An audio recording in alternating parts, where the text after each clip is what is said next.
everybody. I hope that you're having a great night. So this program, as Mr. Tim said, is a little different because today we're only virtual. So we don't have anybody in person at the library today. So we're solely just going to be together on Zoom. So that works out for you guys at home because that way we can just focus on each other here. Today, we're going to make a fun thing called Snowdell. Now, the interesting thing about this stem is that it doesn't always automatically set up. It really depends on the different measurements that you end up taking, whether or not it has a little too much water or not enough water, too much flour, not enough flour. So just know that there's all different consistencies that you can get for this dough. If at any time it seems too watery, you are more than welcome to stick it in the fridge for a little while, which will help it settle up. Or you should have in your kits more than what we need. So if you check out your instruction sheet, which is inside your kit, your instruction sheet is going to tell you the measurements that you need for the things we're using today. But you will have more than that so that you're actually focusing on those measurements. So if it turns out that you don't like how your snow dough goes, you can try to make some more. I made sure to wear my festive nail polish today, by the way, just because I thought that would go with our theme. Let's get started with what we're doing today. You need a bowl, a cup, a measuring cup, okay, a spoon or a teaspoon measurement. You should have vegetable oil here, looks like this, and some flour. So this project in itself is a little bit more simple, and the play that comes out of it is truly the STEM aspect of this. We're also going to be focusing on a little bit of math with our measurements today. So what I'd like you to do is I'd like you to take your measuring cup and I want you to get out half a cup of flour. Okay, so there's a couple ways you could do this. You could either put your measuring cup into your flour bag, or you can pour it in, which is what I'm going to do. Now, something my mom always taught me is that if you had to do a measurement, it's much easier to put the cup actually in the bowl. And that way, if you spill, it gets into the bowl and you can always put the extra that lands in the bowl rather than the measuring cup back in the bag. So that's what we're going to do here today. You might want to crunch your fingers kind of over the bag, and that'll help you get it out if it's kind of sticking on the inside there.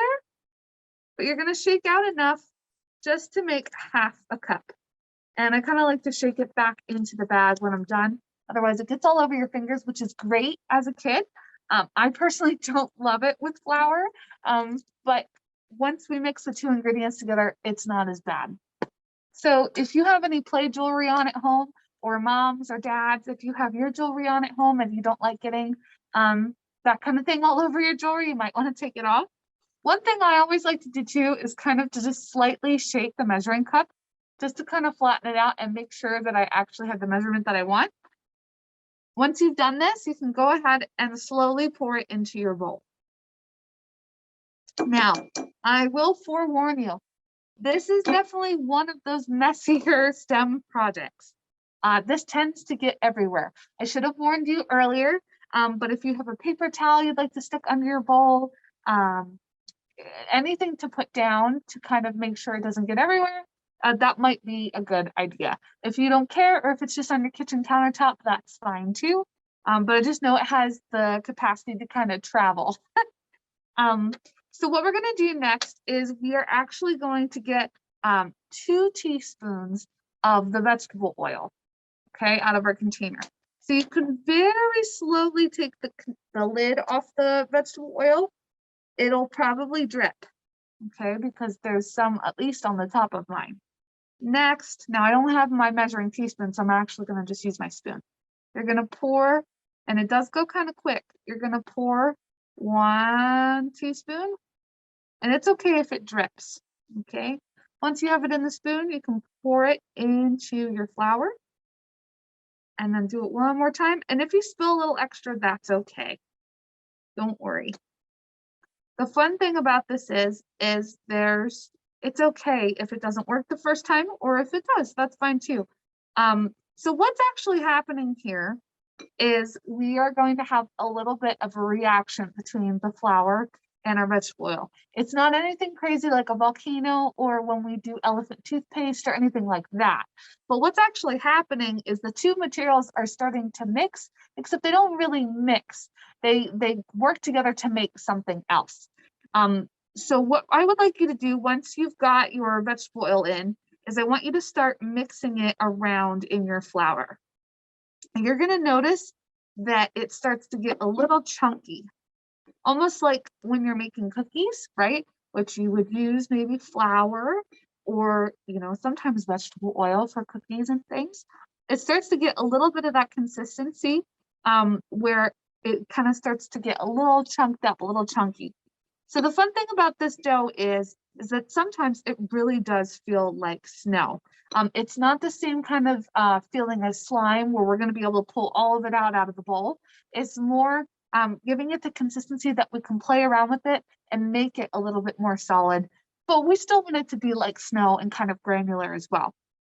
You're more than welcome to pour just a little bit more of the vegetable oil into your flour and continue to mix that around. And as you do so, you will see that, like I said, it starts to go from a powdery white to maybe a little bit more of a different feeling.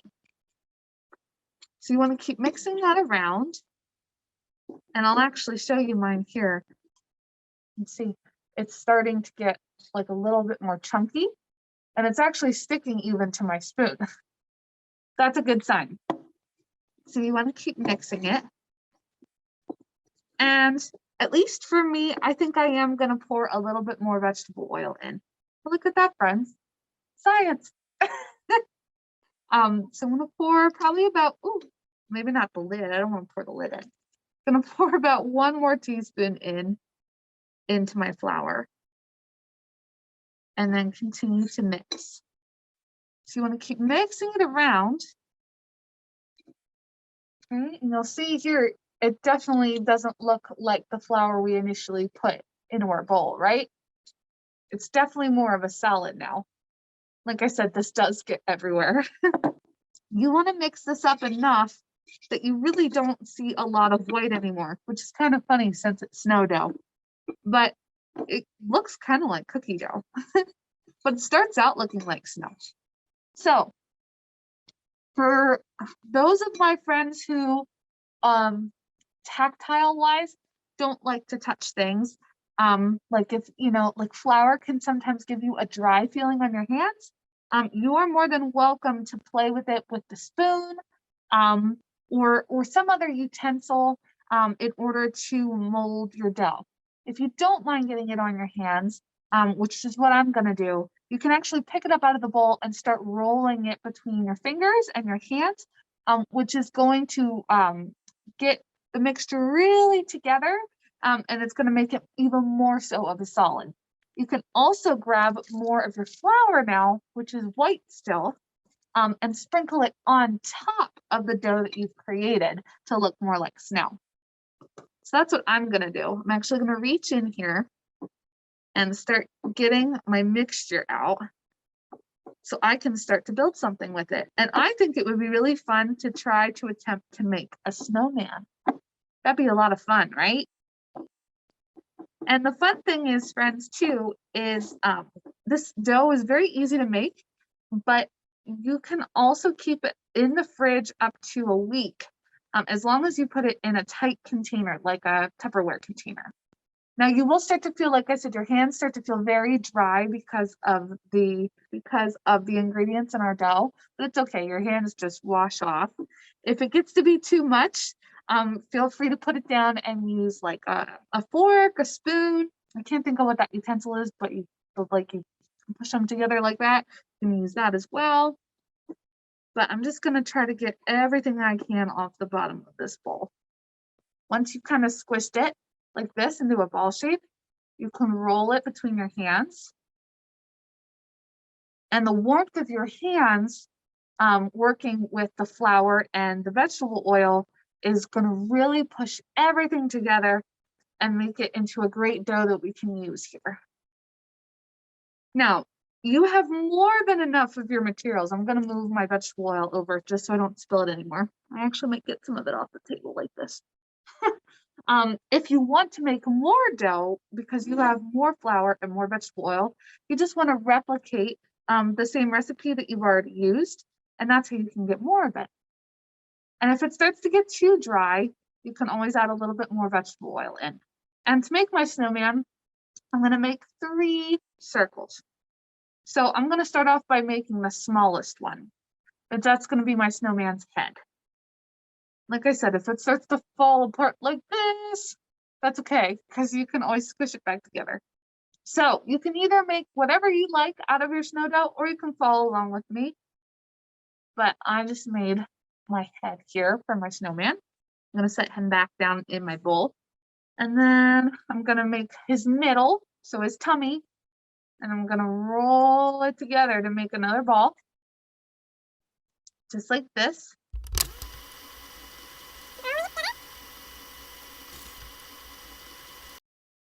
Just like that.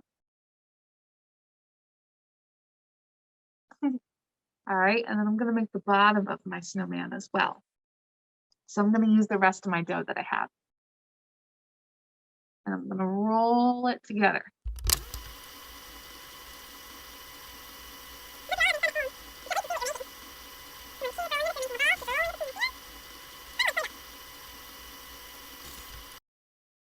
Like that. Okay.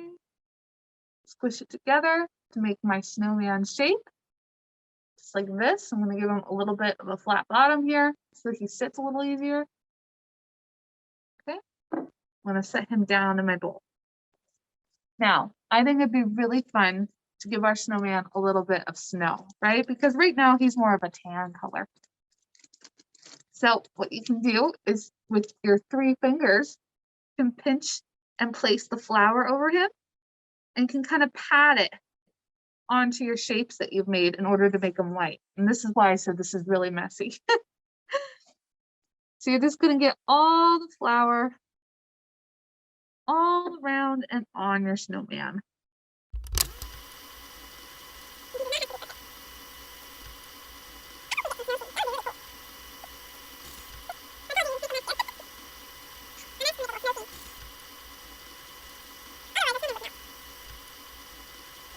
One thing you can always do at home as well, if you'd like, is you can get some candy out.